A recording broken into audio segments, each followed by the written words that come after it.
Cool. So this is I Am the I. This is I Am the I. When we just look at the kit bass topic, it's been already a while that I was in this project, so even I have to what was that? Yeah. But yeah, I Am the I. We have basically when we start here all the way up, loop here a little bit. Here is 8, yeah. And then we have here a kick. Was this kick 2 as well? No, this sample was actually from a sample CD.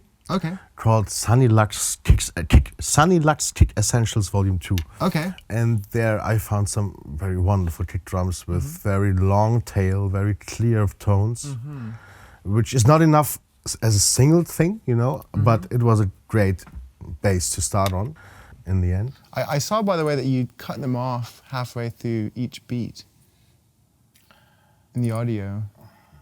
Was that an intentional thing, or? What do you mean? Like that they all end. Oh yes, that is of course on purpose. Is that a rule? That is a rule because the basic rule is only one frequency at a time. Right. So when your bass line is supposed to start here, the bass drum should stop there. Okay. Mostly. Of course you can work with fading tails and everything that it slightly goes towards each other, but basically it's like bass line stops, kick stops, bass line begins, period. Okay. But what if you have a bass on the first 16th? Like a machine gun? Oh, that's what we have here basically as well. Let me say, I Am the I is sort of a rolling bass line track. But here I used a little sort of trick to form the vibe that it's basically a diddle, but the first 16th of that bass line, of the rolling bass line, is with a low cut. So the actual sub starts right, yeah. Okay. So the first bass line note is completely low cutted without any sub, and the last 2 16th they actually have the pressure. Okay. Yeah. Okay, so the kick's doing all the work for the first half of each beat, and then... In this case, yes. Okay. And then we have the kick, we have the kick has also 2 little layers.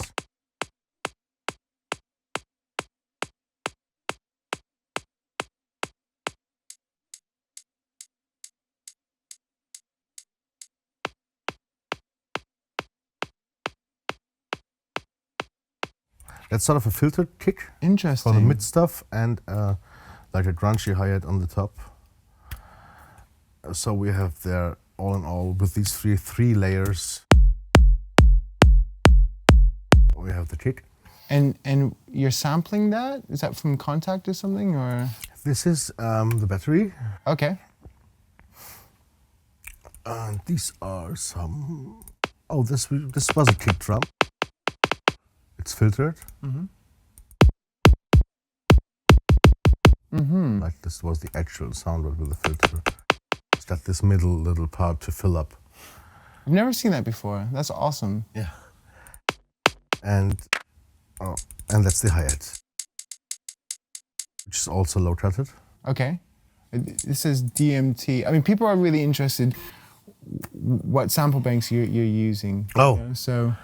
Well, I'm using always different sample banks. Sure. I've been also asked where you get your. I would love to know where you get your snare and your clap sounds from. Is there like a certain address?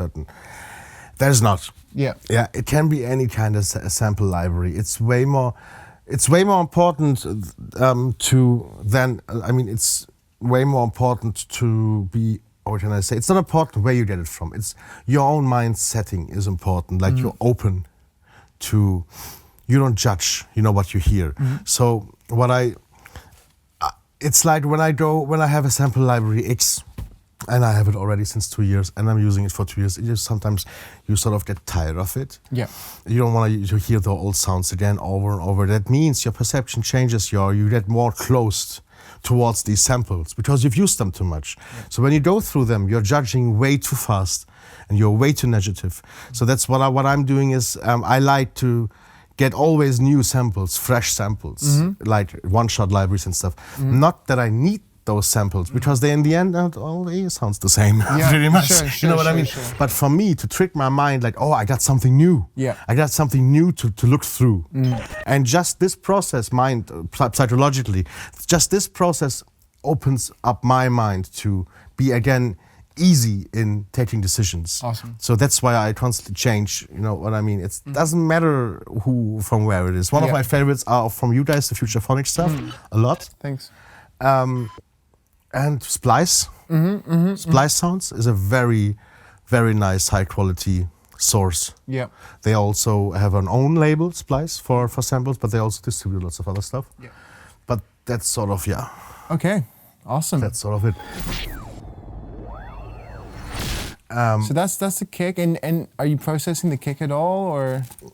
On the kick I have what I just mentioned. I hear the first octave of the bass that I boost in the bass. It's here at 47 hertz. Taking it out of the kick a little bit. Right. I noticed you've done that in mid-side cuts, but is that just incidental, or? No, that was a sort of, how can I say? Cubase sometimes has some flaws. For example, I have sometimes some phenomena here. First you need to know, I'm always working with an analyzer on my third screen. And it's not just that... Over here? Yeah, it's over there. It's not a standard spectrum analyzer. It's more a mid-side analyzer. So here I see the mono signal. I here see the side signal constantly, all the time, which is super important when you work on the bass.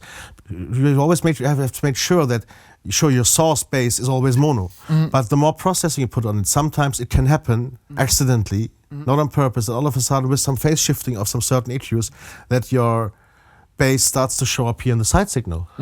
Because there's some phase distortion or something. Right. It sometimes happens. Yeah.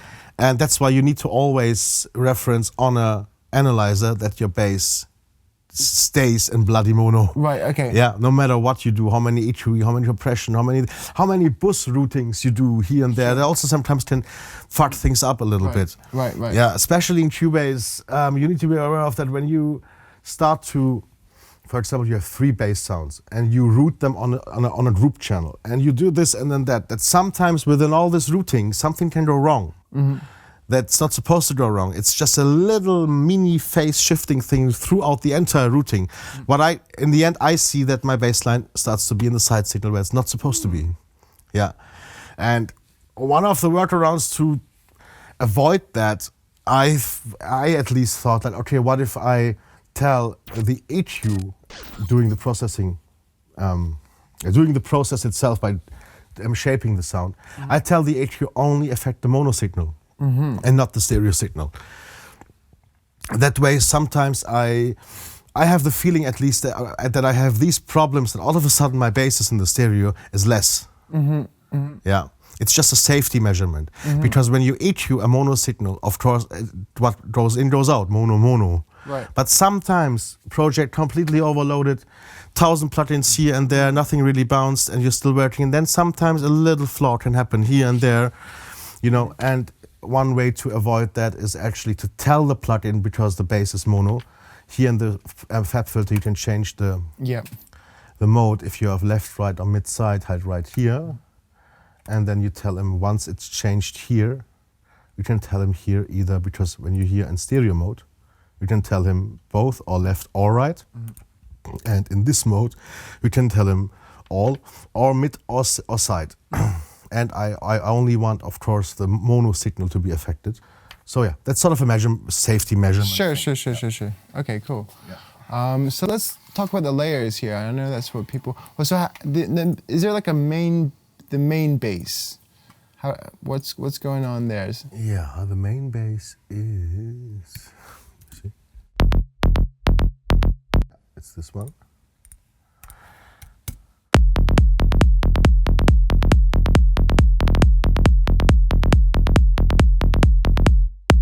So this is purely mono. I started here actually by cutting the sound I was experimenting here even a lot with fades and everything. And then we have So this sound used to have already an EQing. It used to have the EQing anyway, but it used to have an envelope shaper, where I sort of boosted the sustain part of the signal, because I sort of felt that the bass is going down after the first attack rate. Okay. So I had this on it, and then I even boosted with the SSL quite a lot. Okay. And can I just see the Pro Q2 serve, the curve? So you got two, and No, the other that one? was the old one. That's the new curve. Okay, gotcha. Did you make it in a synth, or was it a sample, or? I think this was initially a sample. Yeah, this was a plugged bass sample. We can hear how it actually sounds without anything.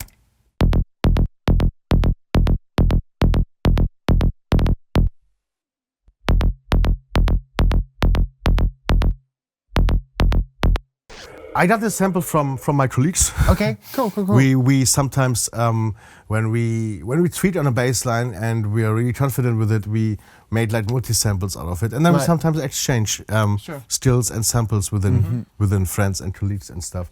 And this was coincidentally one of these multi samples I got from my colleagues. Okay, exchange for beer. Yeah, whiskey or like something. that. Yeah. And actually, can we just quickly talk about your two mixers? So you've got two mixers on at the same time. Yeah. Yes, I'm using the left mixer 1, for only audio and instrument channels, so single stuff that I have here in my arrangement view. Yeah.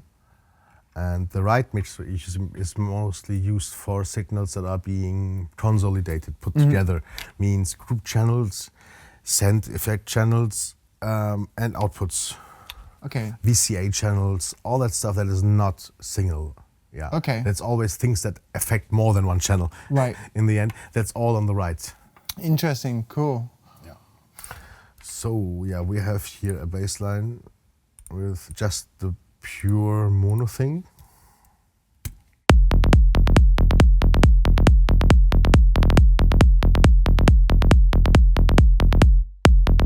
What's this? And does that bass line F bounced that channel? Does that have more EQ on it? You mean the main one? That one, yeah. No, bounced is weird wise, I still have an EQing on it. Yeah. Oh, and what I was just talking about, here, what I was just referring to earlier about kick and bass, I apparently did here also. Linear phase, 2 EQs in a row, in series. First one, linear phase, increased frequency. Second one, right after it, natural phase, decreased frequencies. That was at least the only workaround I found. Right. So far, that worked well. And they're just small cuts, right? Because like you were showing earlier, big cuts can get that, right? But they're just a few decibels there. If you need to go that narrow, then yes, you can't use linear phase then you have to switch somewhere else. What I recently even also, how can I say, in my more recent tracks, I'm even going a bit further, like I do this to basically set up the sound, but before I go into the actual mixdown, I sometimes replace these EQings with EQ plugins with real mastering EQ plugins. Because here you choose linear phase either or natural phase. Mastering EQs tend to work in sort of hybrid modes. Sort of, they are sort of a mixture between natural phase and linear phase. Yeah, these sort of hybrid EQs give you the possibility to work way more narrow. Without getting this bell reverse effect too fast, but they suck tons of performance and they create an internal latency that goes from here till Munich. Sure. That's why you can't work with this all the weeks while you're working on the track, because just put 3 mastering EQs on 3 single tracks and you press a key and you can wait a minute to actually hear something because latency is so high. So that way it doesn't work. So that's always a final step. You know, when the track is finished, I I like to test at least to replace these kind of EQs with super badass mastering EQs only on the very last chain when I know I'm not working on this project anymore. Right. So right before I deliver it for release, because then anyway it's done. You know, Okay, you cool. can't change anything. All right. So let's look at some of the layers you got going on here. So we have here basically mono. This one is bypass. No? Yeah, it is. Right, you can see it then. Back. Then we have here that's the second 16th that is on a low cut.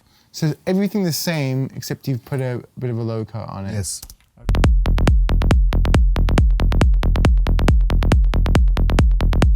But tricked out because his bass is actually still a part of the kick drum. You know what I mean? It's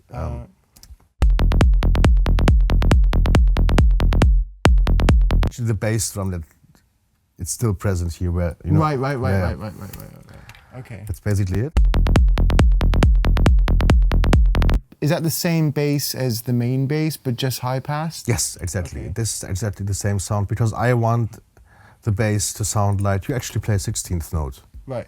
Yeah, but only the last two notes have actually. Gotcha. So that's why it has to sound exactly the same. So it's the feel of 16th with the sort of movement of a gallop. Yes. Okay. Yeah. Can we just look at how much you've actually cut there? Maybe we could look at it on an analyzer. If even just like the Pro Q analyzer, it'd be interesting to see. That's already. This is something, because this is a question people have a lot, is like where to cut stuff. Okay, all right. I am filtering them quite high actually. Well, yeah, sort of. I mean, it looks like 150 hertz, the low cut starts. Okay, so you've done quite a sharp curve there. It Yes, sounds like. yeah. Okay. And this is on a swing, isn't it? It's on a, yes, I think 47% swing. 47% swing. It's quite a lot.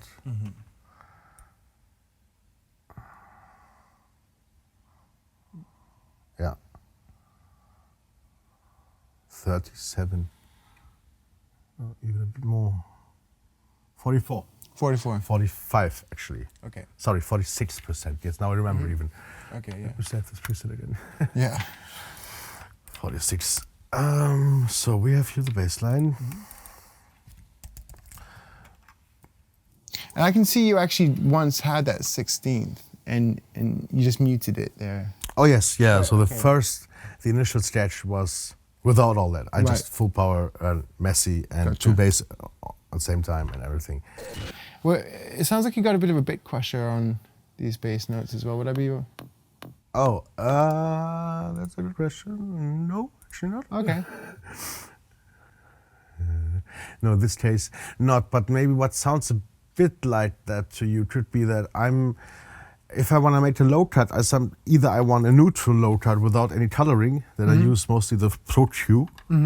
And one of the EQs I have, for example, for Universal Audio, the Cambridge EQ, that the Cambridge EQ colors a lot when you use especially the more extreme low cut algorithms. Or yeah, and that sometimes sounds indeed a bit like a bit crusher. Okay. Yeah, but it's just an extreme way of coloring sometimes that I want on purpose, and I use the Cambridge. Okay, cool. So let's look at, so that's filling in the 16th, and then you've got more layers here. This is quite a mess of a place here because here my main bass line is shifted 1 millisecond too late. Times 1 milliseconds later than it should. You've added some track delay. Some track delay, exactly. So the point is that when you work like that, when I sort of felt that it has a more laid back groove or vibe that I think fit better to this kind of mood or this kind of track. So as I decided I had the problem, of course, that I can't just make a bass line and pre-shift the entire track, not pre-shift, delay the entire track, because then the notes or the sounds that are coming on the kick are also coming a milliseconds later. Okay. And that way you sort of wash out the actual transient, the actual like punch, of the kick. All of a sudden you have like 3 or 4 sounds that are coming on the same time with the kick, but all a bit later than the kick, and then you have like brr, brr, brr, like this distortion there. Well, even that's a revelation to me, because when we talk about bass, I always think that everything to do with bass results on all the other notes from the kick drum. But so you're actually putting bass layers on top of the kick. Yes. Oh, okay. Yes. Also. So the main bass parts have been track delayed. Yes. Was that just why did you delay those? Because it felt like it gave the entire beat sort of a bit more laid back, more groovy, not so rushing like effect. Yeah. Okay. What I liked, especially in this mood, I'm not doing this always, but here and especially in this track, it fitted very well. It fitted even better than it sounded almost awkward when it came all the time on the raster where it's supposed to be. Right. And just 1 millisecond later, had this humanized it a little bit. Okay, okay. That's something you see in like jazz music, for instance, a lot. It's like people like play behind the beat, so it's got a bit of a lazy feeling. It's a bit like that, yes, yes.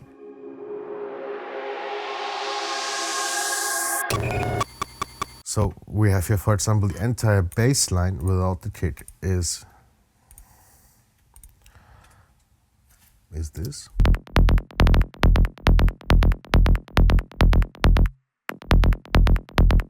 That's everything without the kick. Okay, let's look at some of these layers here. Oh, and we have...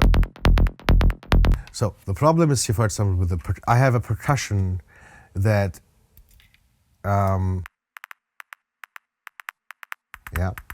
But I just said earlier, don't use the kick for the click sound inside of the bass line. I was solving this thing with a percussion in the end.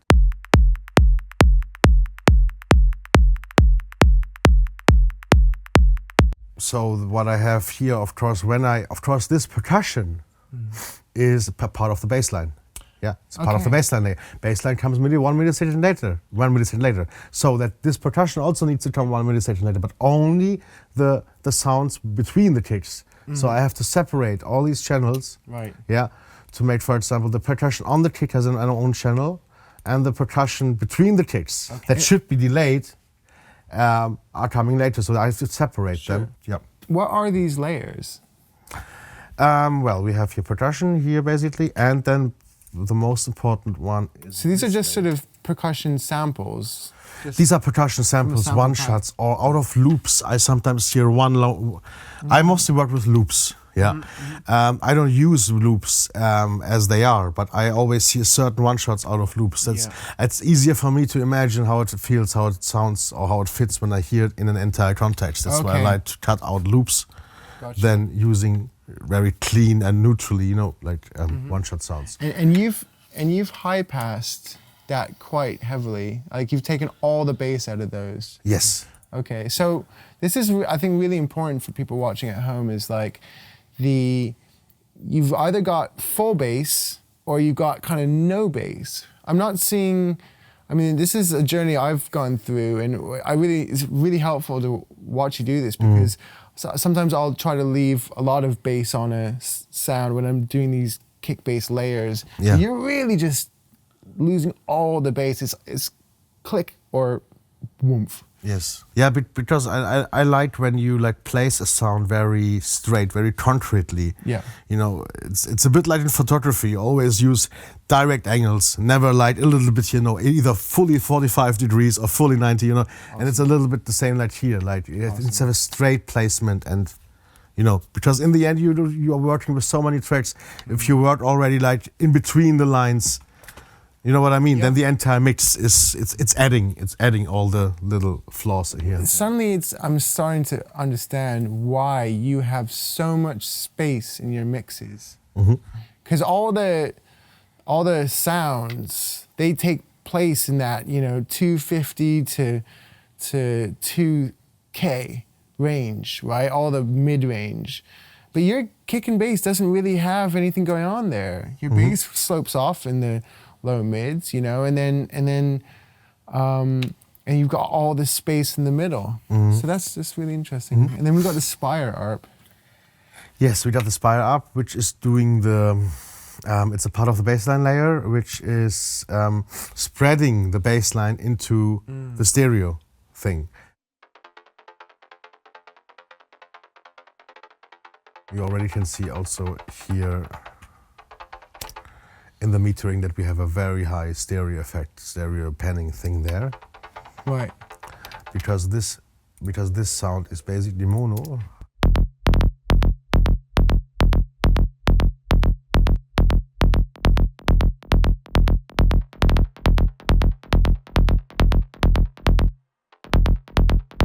All of a sudden the bass line is, you know, it's down mono and it goes up in stereo, all in all. So how did you get that Spire ARP sound? Do you have the original synth? Yes, I have the original synth right under. Yes, it's basically, it's a simple, yeah, simply like that. Here I took, funny-wise, the decision not to separate the kick notes from the 16th notes. Here we still have 1 millisecond track delay, but I left it like this because it felt okay. I could notice the little, let's say, turbulence on the kick, but I sort of liked it. Yeah, that's why I just kept it. And I sometimes working too clean and too square sometimes puts the vibe out of your track. You know what I mean? So sometimes even leaving some, not doing mistakes on purpose, but saying, hey, this sounds a bit dirty, a bit unperfect, and that's great. Even, you know. I love how you've just set up a rule and broken it at the same time. Yes, exactly. You know? Yeah, that's very important. Yeah. Can we look at the synth itself and the processing on that? Oh yeah, that was quite unspectacular. I was just when I'm looking for sounds like this, I switch presets. I don't work on such, let's say, side sounds. I don't spending too much time in it actually. I just program basically. I set the line here. And then I switch presets to like, it's this typical Italo bass line thing. You know, Silent also has lots of presets. Can I hear it without any EQ on it? Or oh yeah, sure. Just raw. Okay, so let's take a look at the chain here. Yes, we have a little compression here. I used to use this MV2 thing very back in the days. Nowadays I'm using the glue. This is sort of a, low, high level something limiting thing. Right. I don't really agree in that nowadays. I wouldn't use it again, but it's in the end it's dynamics. If it's whatever compressor, it doesn't matter. Then I have a little multi-band drive on the sound. This is one of my favorite distortion saturation plugins. Can you just unmute that and we'll have a listen to how that's affected?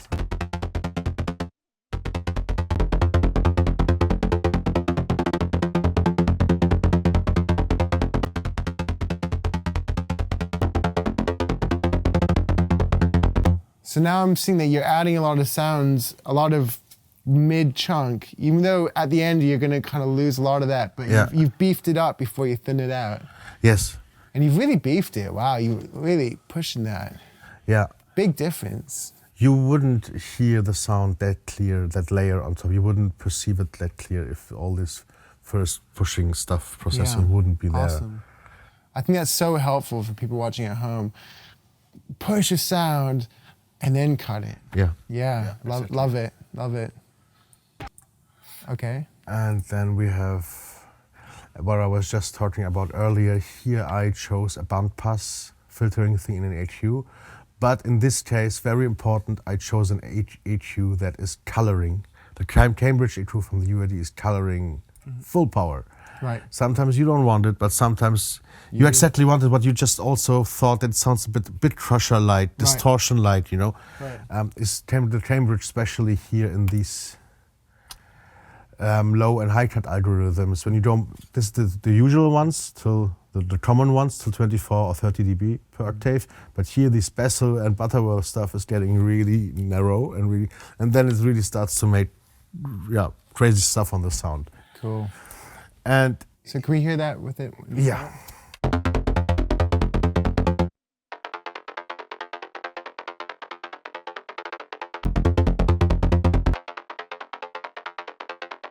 It almost sounds a bit crusher-like, you know? It's I know what you mean.